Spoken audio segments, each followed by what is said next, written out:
பொருள் இருக்கும். கண்கள் இரண்டில் அருள் இருக்கும். சொல்லும் கருத்தினில் ஆயிரம் பொருள் இருக்கும்.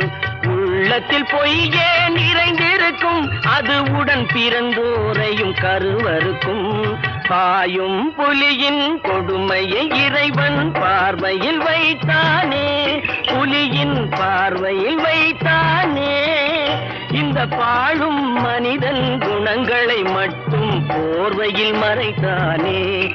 இதய போர்வையில் மறைத்தானே. போயும் போயும் மனிதனுக்கு இந்த புத்தியை கொடுத்தானே.